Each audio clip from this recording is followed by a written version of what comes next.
There's different translations, but roughly it means work hard, leave luck to heaven. Which is super interesting, because I don't think a lot of people think about where the name Nintendo came from. Greatness always starts with an idea. The idea should remain malleable to create something of longevity. It is ever-changing and yet remains faithful to its core values, to bring positive change, to bring hope, to bring fun. Well, I have a wonderful electronic invention I want you to see. It looks something like 3, 2, 1, game begin.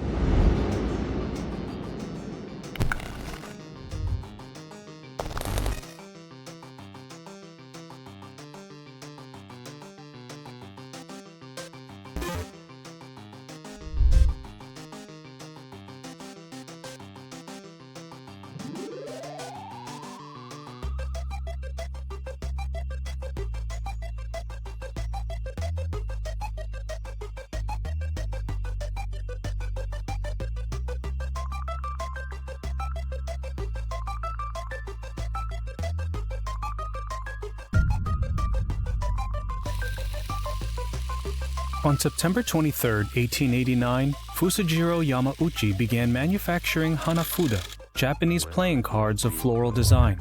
Fusajiro was born in Kyoto, and it was here that he established Nintendo Koppai. Koppai meaning playing cards in Japanese. During such time, a widespread ban on playing cards swept through Japan due to their ties with gambling, foreign trade, and usage by the Yakuza. Nintendo is one of the world's biggest gaming companies.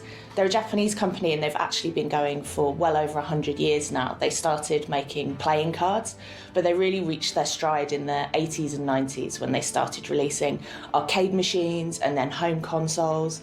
And that was about the same time as well when we got introduced to their biggest franchises like Mario and Luigi, Legend of Zelda and Kirby. As you can see, they're a bit smaller than the Western playing cards that we're used to, and they're printed with beautiful flower patterns and scenes from nature.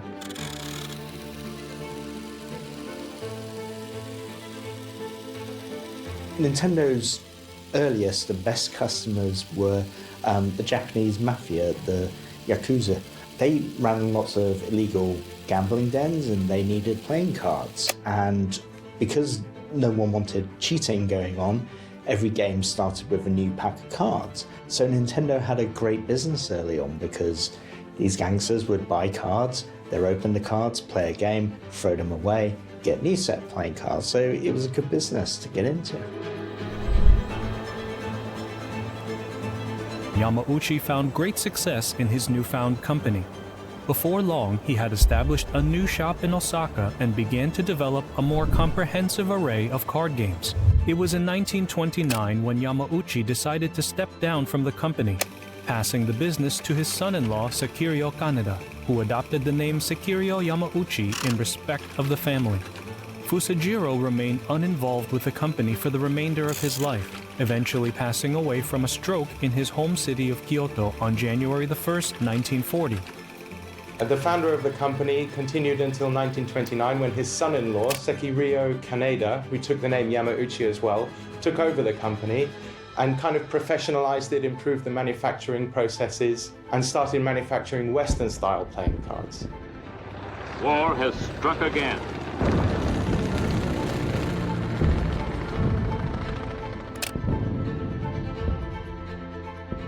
After World War II, Japan was in ruins.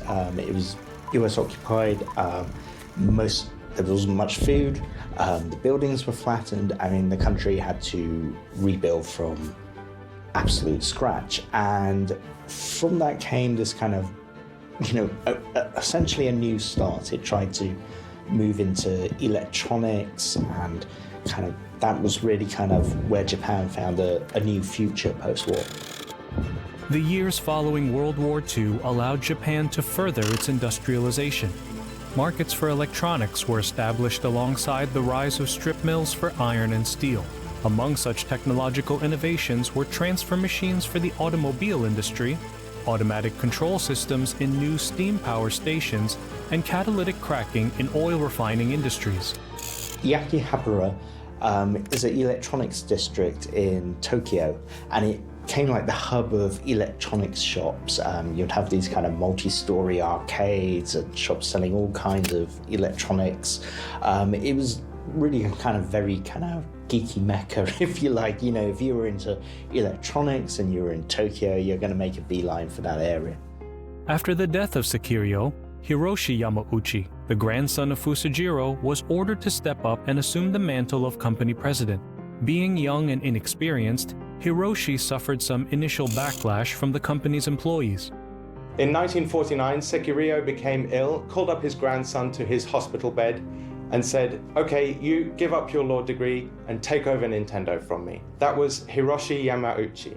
And over the course of the next 50 years, he was destined to turn Nintendo into a multinational conglomerate. But at the beginning, it wasn't so easy. Strikes would take place to test the new president's dedication to the role, and firmly, Hiroshi would make a stand. He chose to fire a handful of employees and set his eyes on the future. With a traditional imperialist demeanor, Hiroshi ran the company intending to keep up with the changing times.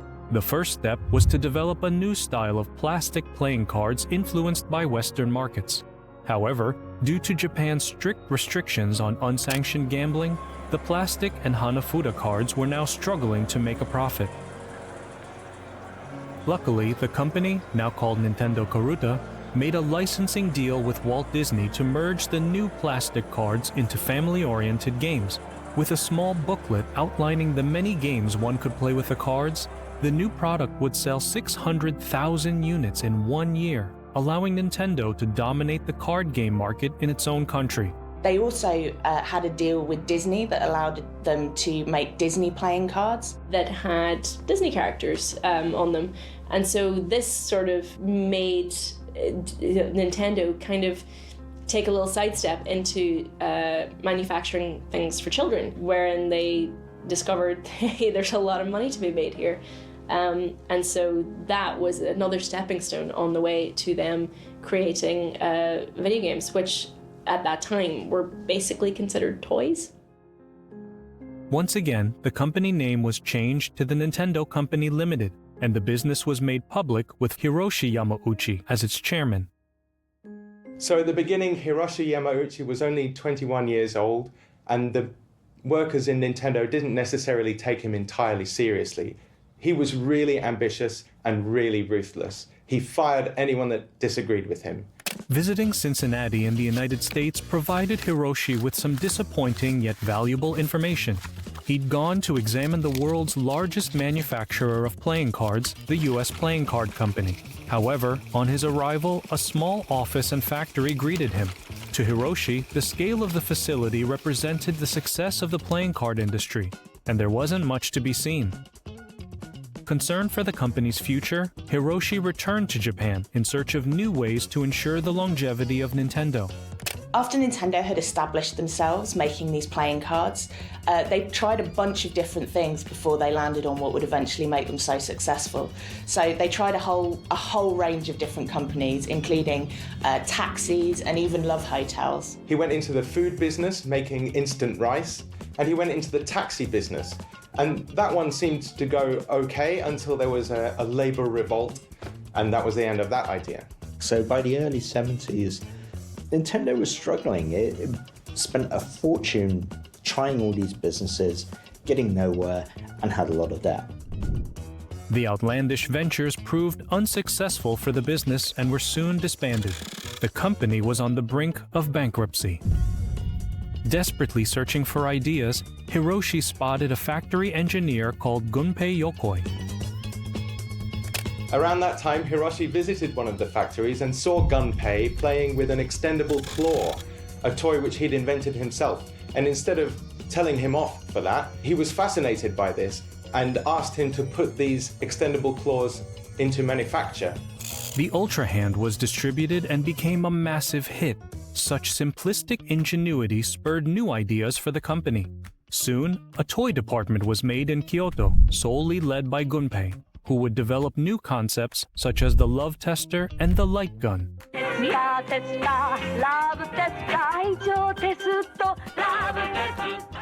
By the 1960s, Nintendo had solidified itself as a significant player in the toy market.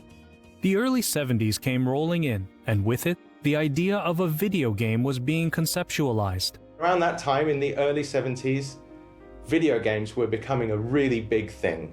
Pong had come out in 1972, and suddenly video games were cool. Atari became the first in the race, releasing Pong in 1972.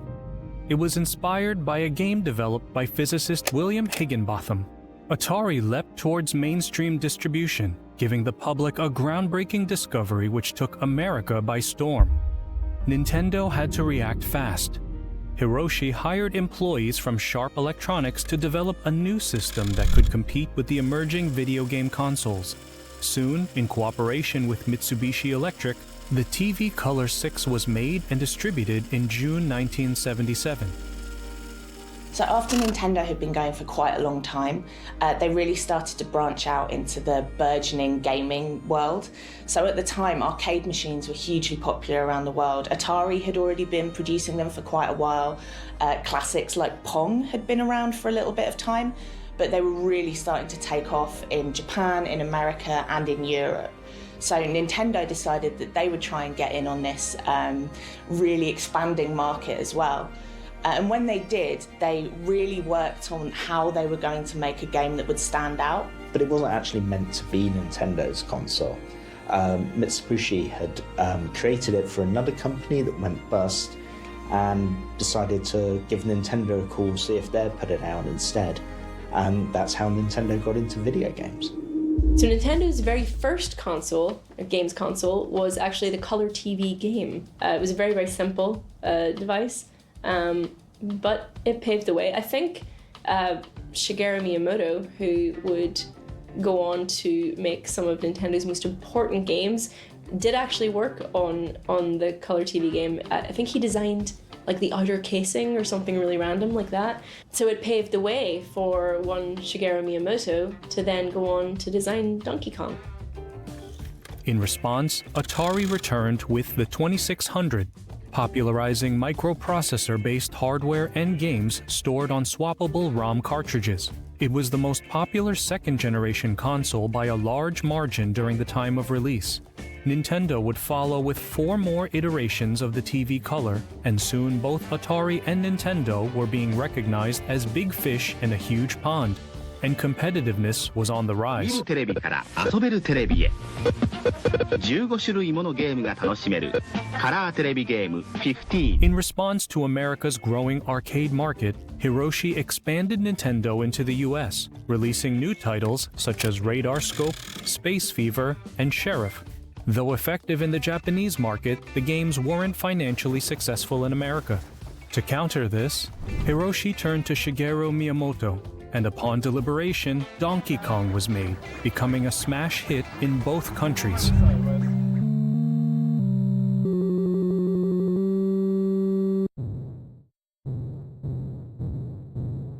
The arcade machine that they came out with was Donkey Kong, which is obviously one of their most famous franchises, and starred the main character of Jumpman, who was originally actually a carpenter, but he would eventually become our most beloved Nintendo character, Mario, who's actually a plumber now. But the idea was that as he was a carpenter, the level was based around kind of like a workman sort of environment, where he's dodging barrels from a big gorilla, also called Donkey Kong. And this just took off across the world. It was a really fantastic arcade machine, and kids loved to play it. And that was really the start of how Nintendo managed to dominate the gaming market at that time.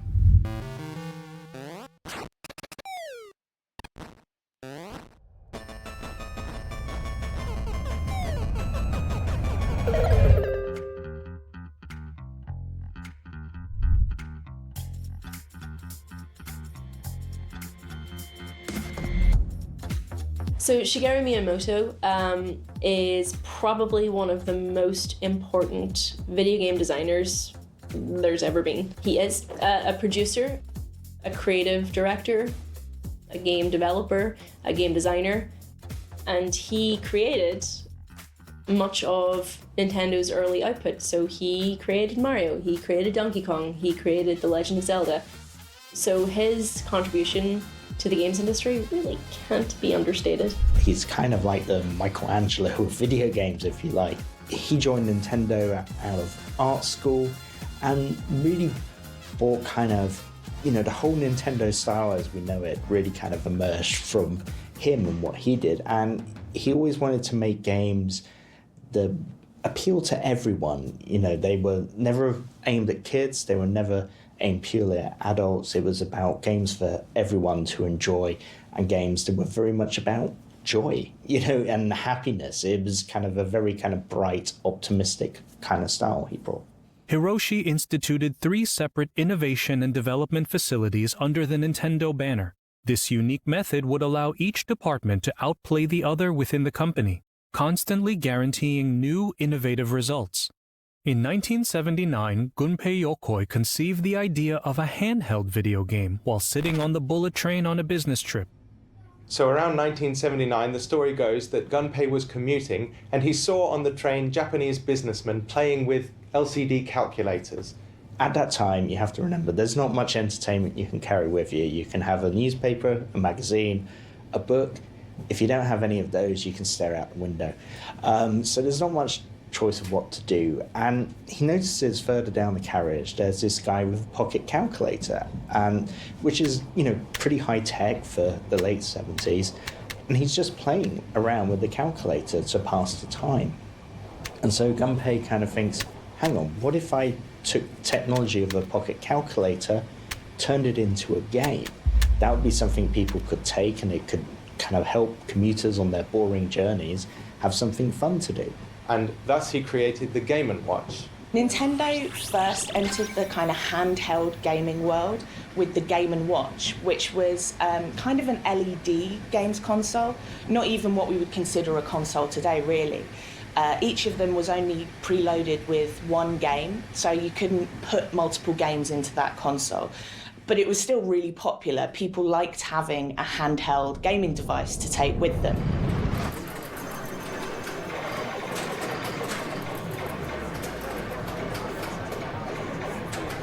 The 70s would become known as the golden age of arcade games. People crowded around machines, placing coins on the screen to reserve their turn. The 80s came rolling in, and with it, a massive advancement in gaming technology. But with it came many more consoles manufactured to capitalize on the rise of gaming. From Pong clones to home computers, most of which weren't functioning as promised. Before long, the market was saturated in off-brand consoles, and choosing one which worked as intended became a minefield. This climate would be known as the video game crash, aka the Atari shock. In the 80s, video games felt like they were just reaching new heights and just getting more and more popular. But then actually there was something that's known as the video game crash. What had happened was a lot of companies were just churning out kind of lower quality games really quickly to try and hit that market and make money out of it, basically. So this led to a crash where people didn't really have faith in video games for a little while. Nintendo introduced a thing called the seal of quality, which just meant that they were going to guarantee that the games they were producing were going to reach a really high quality level, and meant that people could have faith in the games they were buying again.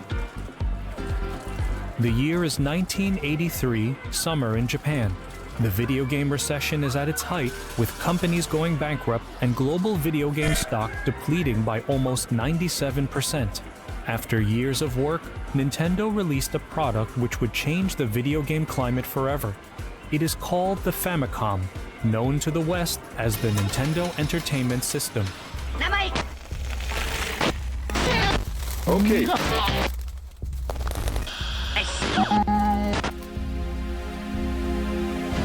Nintendo, a quick-loading cartridge system with over 60 of the hottest titles ever. Games like Batman, a life and death struggle to end the evil Joker's reign of terror and save Gotham City.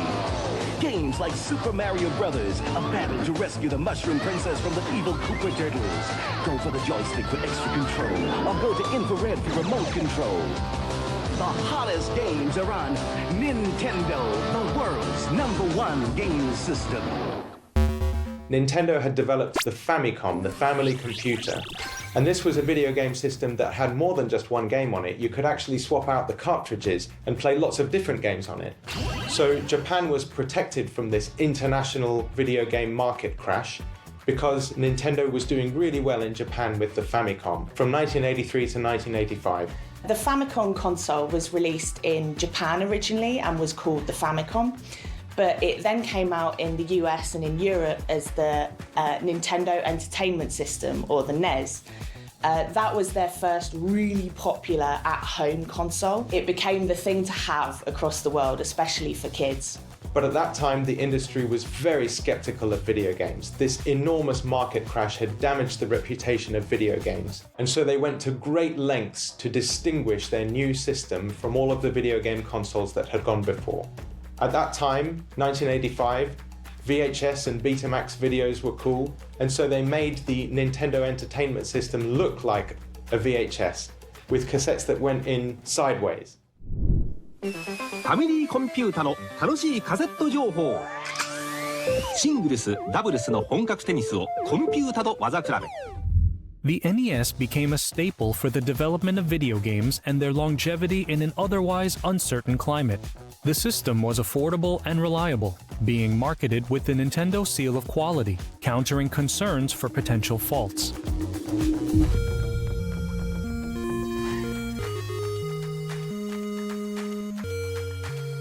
With the release of The Legend of Zelda and Super Metroid, Nintendo became synonymous with its characters and iconography.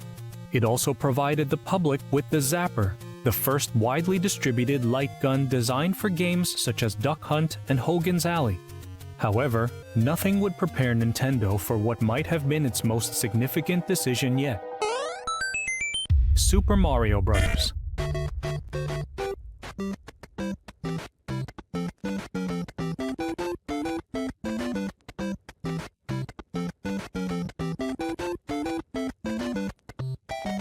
And really, I don't think you can mention all of those early Nintendo games without mentioning the soundtracks to them. Koji Kondo, the composer to all of those early Nintendo games, is just a master, I think, at creating those sounds and effects and melodies that just get stuck in your head forever. Nintendo's first big success was Donkey Kong. It was a coin-operated arcade game, and that really made its name worldwide. It just became huge. It was one of the first sort of platform games. It introduced the world to Mario, or whatever we knew him as Jumpman at the time, and it was a big hit everywhere in the world. It was big in Japan, it was big in North America, big in Europe. So that really established Nintendo as a force in video games. And then a few years later, it brings out the Nintendo Entertainment System, its first proper home video game console, and that has Super Mario Bros., which is, a wonderful game even now, huge at the time, and that really established Nintendo as the leader of the video game market.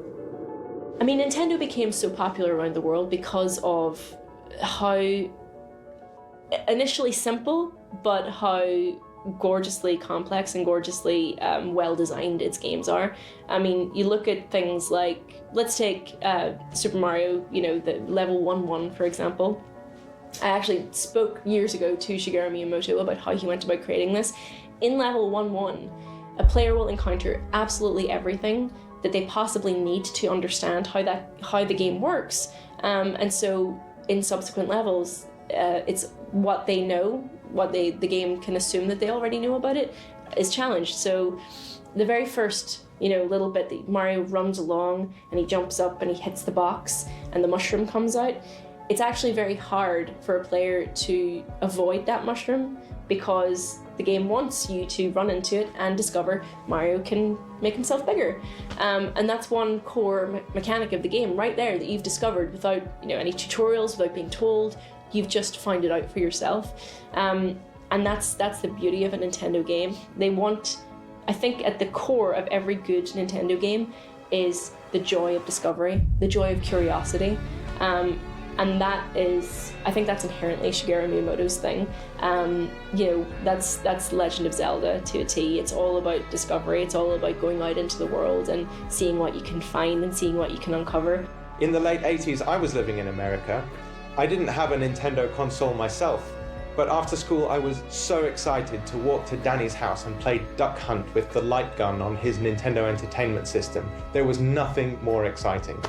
And Super Mario Brothers blew my mind. There's just so many fascinating elements to early Nintendo design. I mean, Mario, right? Take for example Mario. Mario's got his blue overalls, he's got his red hat, he's got his mustache, he's got a big nose. All of those things that make Mario Mario were done just because it made him easier to animate. It was just cutting corners essentially. He was blue and red so that he would stand out on the background. Number one, he had a hat so that they wouldn't have to animate any hair. He had a mustache so that you didn't have to see his mouth and he wouldn't have to talk or make sounds or do anything like that. Every little thing about that is just very clever design. And that was Miyamoto. That was early Nintendo to a T. I always remember he described Goombas as suspicious mushrooms, because you have the mushrooms that let you power up and you've got one extra life, and then the Goombas are suspicious because they're a little bit shady, and I always find that very funny because it's like, suspicious mushrooms. Okay, how does one go about making one of those?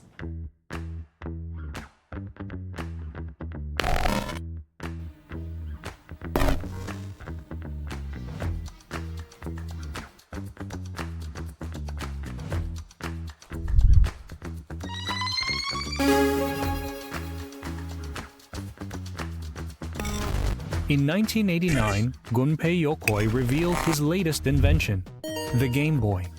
Released in Japan alongside Tetris, the Game Boy would birth the now $90 billion Pokemon franchise.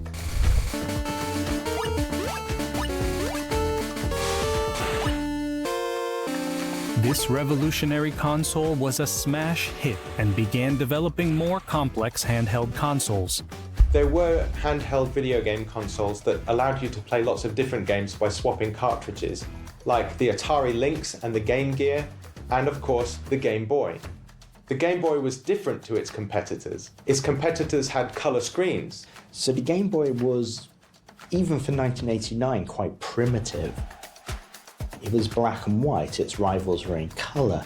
It seemed quite retro even in 1989, but because it was a handheld and it was primitive, it could use less batteries, and that meant it was far more portable and reliable. So basically Nintendo beat much more advanced competition by having something that was much more practical. Gunpei Yokoi's design philosophy was lateral thinking with withered technology. And what that meant is that he didn't want to design a cutting-edge video game system. He wanted to use technology that was already well used and already cheap. And that has been Nintendo's most successful design philosophy ever since. Super Mario became loved by millions and slowly but surely sealed itself as the brand mascot for the company. When Nintendo was dominating the market, a new competitor joined the scene, Sega, with the release of the SG-1000. It's quite expensive though, and it's better than watching TV, I think. I'm addicted to it, Street Fighter. I like fighting and adventure. Sega's got more better games, but Nintendo's more sort of fantasy games. The British market alone is worth over £500 million a year. Video games outsell music CDs. And so far, there seems to be room for more than one Victor Ludorum. In the 90s, Nintendo were right at the top of their popularity. The Game Boy was out, the Nintendo Entertainment System was out, but Sega were also hot at their heels trying to really recapture some of that market. So while Nintendo had Mario, the friendly Italian plumber, Sega had Sonic the Hedgehog, a cool blue hedgehog. And the contrast was that Mario games were often kind of seen as more family-friendly, more kind of cuddly in a way, and they were quite slow-paced compared to Sonic, which really sold itself on speed. So the Sonic games really positioned themselves as quite edgy, and that really spoke to a lot of teenagers and kids at the time, which meant that Nintendo and Sega ended up kind of battling it out with their mascots for console supremacy. Danita Stokes, president of HAG. It's bad enough that Sega Genesis has the most 16-bit games, but this new Sonic the Hedgehog, oh, he really does my doilies. They say he's incredibly fast. Well, what's the hurry, mister? And about his attitude. Smarty pants. Why can't it be more like that nice boy Mario? Oh! Little brat! Now, get Sonic free when you buy a Sega Genesis system at its new price of $149.99. The rivalry between Sega and Nintendo was aggressive. They really were going for it at that time. Like, they just wanted to corner the market. So Sega had a slogan on their advertising that was pretty pointed. It was, Sega does what Nintendo don't. It is what we call eyeballing the kid and actually going up to him and saying, this is Nintendo, this is what it does, go on, have a go, what do you think? And of course, added to that, there's the imagery of Nintendo, which is very important, which the kids also find important. It's a kind of a badge brand because there's a playground battle out there, Nintendo v Sega, and it's important to us that most kids in the playgrounds are talking about Nintendo. Really what we have here is a format war, just like VHS and beta and video. And of course, every Nintendo sold from our point of view is one person out there not buying Sega software. And this market is all about razors and razor blades, if you like. In other words, we make the money on the software rather than on the hardware. So it's important that we get as big a user base out there as possible.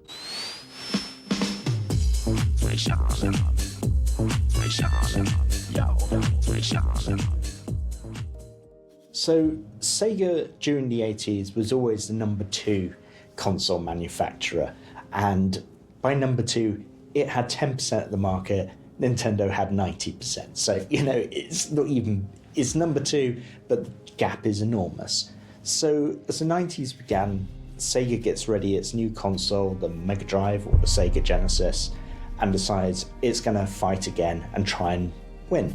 And it launches a couple of years ahead of the Super Nintendo and basically markets itself at older teenagers. And with the help of Sonic, it breaks through. It sells a few million before Nintendo's even released its own console. So certainly it's gone from this kind of distant number 2 to an actual serious force. And so the early 90s were this kind of power struggle between Nintendo and Sega. Sega kind of aiming for a slightly older audience, Nintendo aiming for a slightly younger audience. In the end, Nintendo won out. Nintendo eventually managed to outsell Sega, but you know, it was a close run for a good couple of years.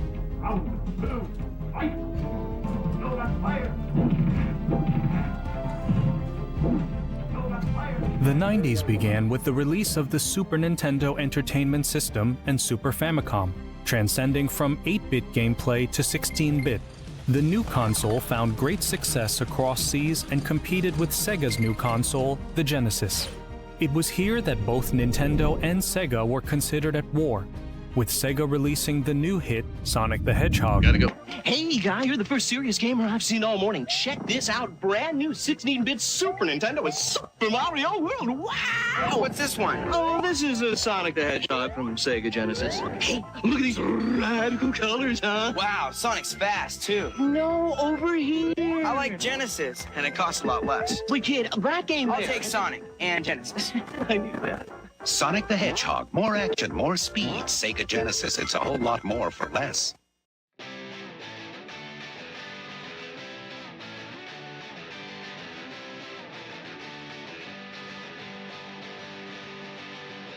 With Super Mario 64, GoldenEye, and The Legend of Zelda: The Ocarina of Time, the Nintendo 64 saw the threshold made by the SNES, and Hiroshi looked to surpass it in a grandiose fashion.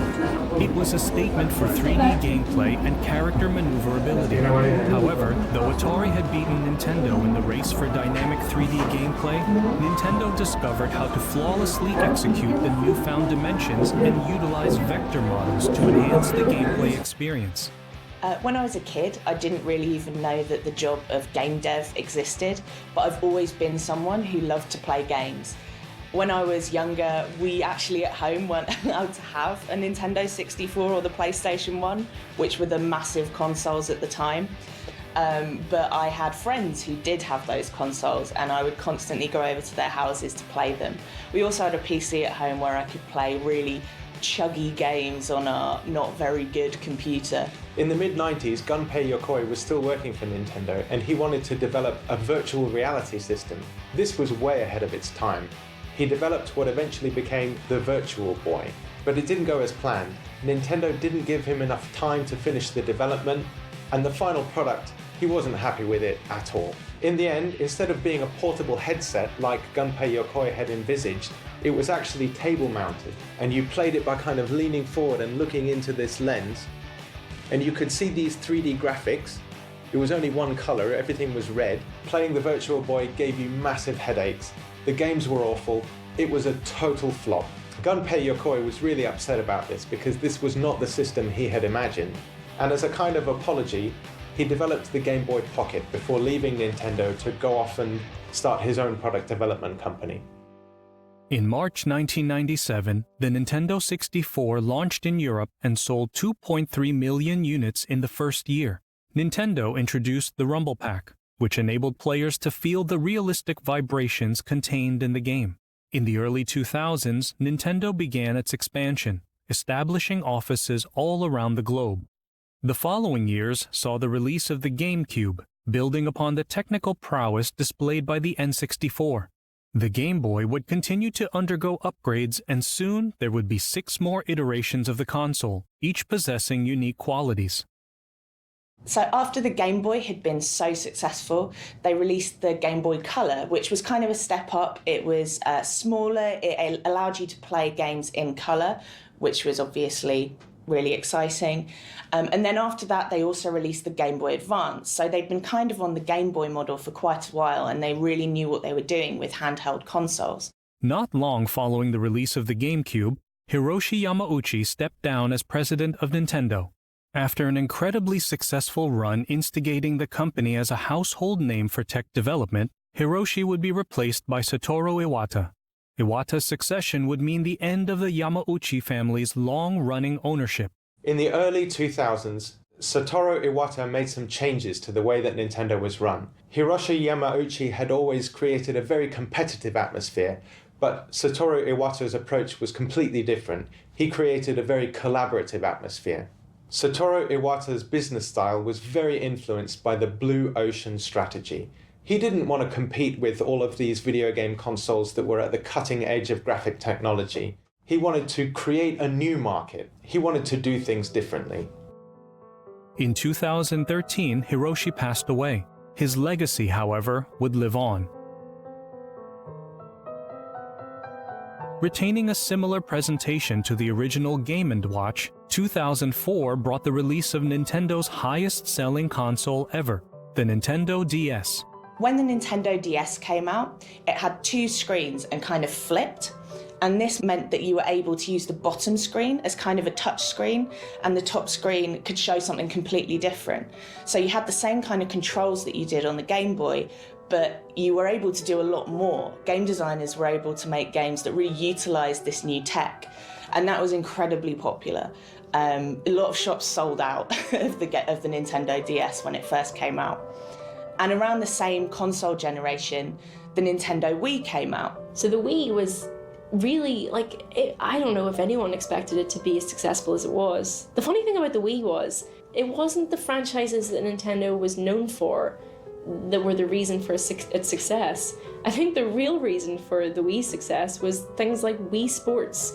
It was the games that your granny could play. The people that had no gaming knowledge or vocabulary whatsoever, they saw this really fun, silly thing, waggling the Wiimotes and stuff like that, instantly. You don't have to have any gaming language at all to know how to play that. And so it opened up gaming to a whole new audience. It didn't last long because the Wii U was horribly marketed, and it couldn't really get that lightning in a bottle effect that the Wii had. But for a moment, yeah, the Wii was huge. everyone wanted to play it. Literally everyone. If the Nintendo DS was popular, the Nintendo Wii was wildly popular at launch. I actually worked in a game shop around that time, and we were constantly sold out of Nintendo Wiis. They really managed to corner the market on family gaming, which is something Nintendo's always been good at, but they released a lot of titles that were aimed at the whole family and not just kids. So they had things like Wii Fit and Wii Sports, which had a really low barrier to entry, and adults were often a little bit more interested in than the classic Nintendo games. And I think that meant that a lot of families saw it as a real great investment and something that they could get for the kids, but which the adults would play as well. The DS rose to the top of the gaming world as the most popular portable console thanks to games suitable for everyone. Players all over Europe made Animal Crossing Wild World, New Super Mario Bros., and Metroid Prime Hunters bestsellers. Including Nintendogs also boosted sales as it allowed experimentation with the new voice recognition software. Games like WarioWare Smooth Moves, Endless Ocean, and Big Brain Academy Wii Degree for the Wii invited everyone to dive into the fun regardless of previous experience, while the arrival of Super Mario Galaxy and Metroid Prime 3 Corruption brought cherished Nintendo franchises back into being with the addition of new features only possible on the Wii. With the new consoles in place, the time was right to fall back from inventing new products and refining what was already made. The DS had many upgraded versions, such as the DSi and eventually the Nintendo 3DS, released in 2011. The next console that Nintendo came up with was the Wii U, a much more powerful console with high-definition graphics. Nintendo couldn't compete with these other systems that had phenomenal graphics. Also, the name, Wii U, people just thought it was an extension of the Wii. They didn't realize it was an entirely new beast. So the Wii U did not sell well. Yeah, the Wii U was Nintendo's worst-selling console. It was pretty much a disaster financially. It came off the back of the Wii, but people didn't really understand it was a new console. The idea was to kind of combine an iPad-like tablet with a games console, and when they were developing it, you know, that idea was ahead of its time. By the time they released it, it was a bit dated. It looked like a kind of Fisher-Price version of an iPad. It never really quite gelled. It didn't really know what it was, and consumers looked at it when I don't know what that is or what it's about. So it was a handy step on the way to the Nintendo Switch, but as a console on its own, it just never quite clicked with anyone. Though the new version of the Wii underperformed in sales, it provided a massive step up in graphic capabilities, an asset that went under the radar as it didn't attract the same broad audience the original Wii had done previously. The Wii U, however, was the most powerful console on the home market before the release of the PS4 and Xbox One. The gamepad was a new idea which brought the handheld advantages of the DS to a home console and paved the way for what was to come. In 2017, we were introduced to the Nintendo Switch.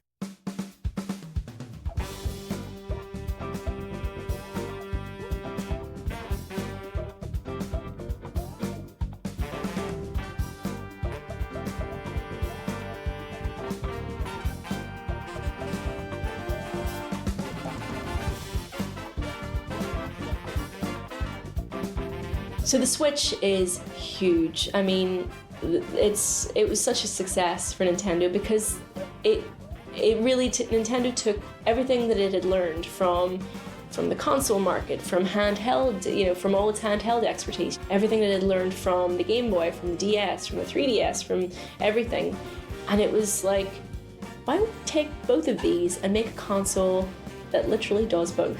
And that was just, it's just a master move. And that's what I love about Nintendo. Nintendo doesn't really see itself as a competitor to PlayStation or Xbox.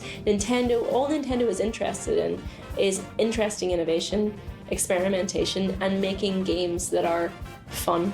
Nintendo is so known for innovating with their hardware, and the Switch was no different. All of the big console companies were coming out with innovations, but none of them were quite as different as the Switch felt. It felt like a bit of a natural progression from the Wii and the DS, but also completely new at the same time. So the thing about the Switch is it can both be a handheld console, or you can put the handheld screen into a dock that attaches to your TV and then use the controllers on the side, so it's like a home console and a handheld at the same time. And that came out with fantastic games at launch as well. I'm a massive fan of Mario games. I never really played Zelda much when I was a kid, but I have to say Zelda Breath of the Wild is my favorite game of all time. It's incredible, and that really helped to sell Switches. Does the Nintendo Switch hold up in terms of graphical capability when put alongside the PlayStation 5 or the Xbox Series X? No, but is it unbelievably fun? Do people love it? Do people take it everywhere they go? Absolutely. It has it doesn't really suffer all that much for the amount of games that it has access to.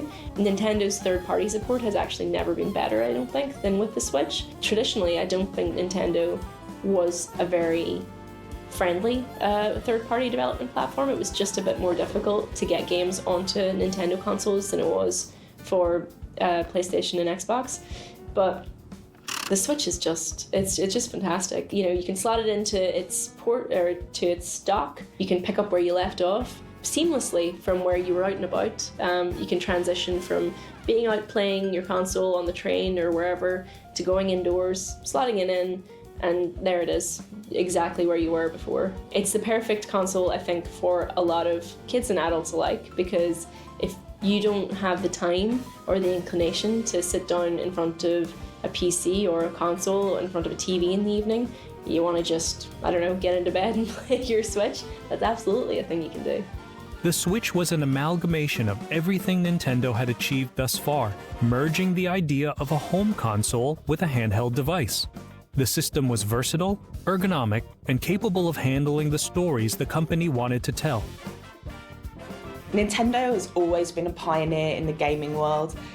One of the things that they do that is fantastic is they have a real focus on family gaming, and that's allowed them to stand out from the crowd sometimes when the other companies are doing something a little bit different. They're really invested in making games that are fun and creative and that everyone can play. And the other thing they do is that their consoles and their hardware is always new and always interesting. Sometimes it doesn't land as well, but when it does, it absolutely blows everything else away when it comes to innovation. It was really Satoru Iwata professionalized Nintendo's merchandising arm and expanded into other areas and created a Nintendo theme park in Japan, and there's now another one in America, and of course the Super Mario Bros. Film, which I'm very excited about.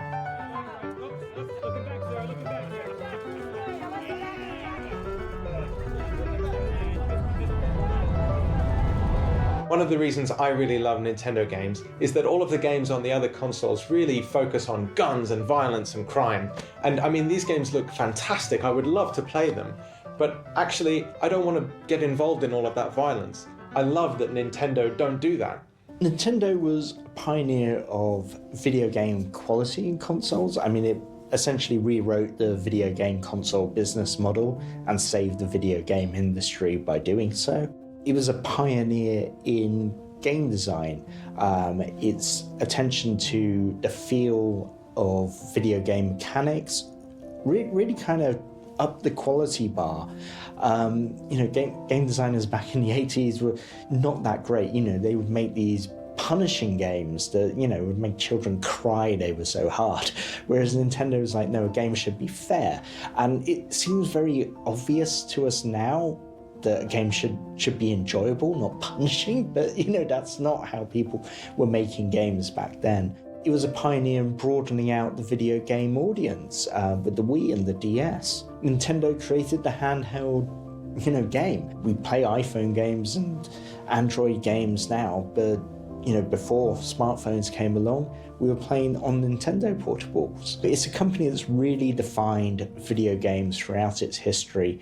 It's had an enormous shaping influence on it, and it's still going strong today. It's still setting the tone for a lot of companies. Valve's Steam Deck is quite clearly modelled on the Nintendo Switch in lots of ways. There's no escaping it.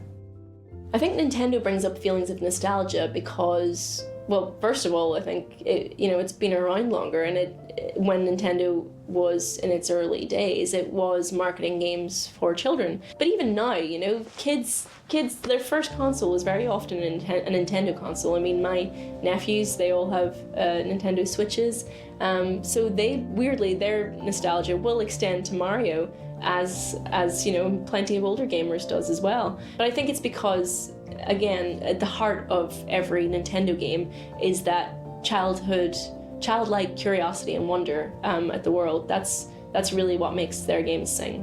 Well, particularly for people of my age, we grew up with Nintendo.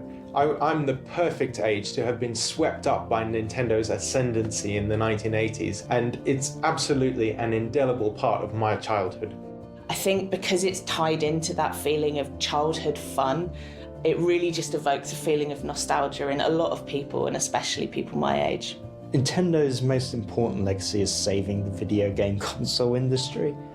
After Atari's collapse, it was possible that game consoles would not come back. It did look like home computers would be where people played games on. Nintendo changed that. Nintendo said, no, there is still room for consoles. If Nintendo hadn't come along when they did, we'd probably all be playing on PCs at this point. Nintendo has a remarkable philosophy to put smiles on the faces of everyone they touch. To this remarkable company, which started from humble beginnings, making consoles isn't about how much processing power they possess. It is about the stories themselves. It is about the characters and open-mindedness of all who play. To Nintendo, it is all about fun. Nothing more, nothing less.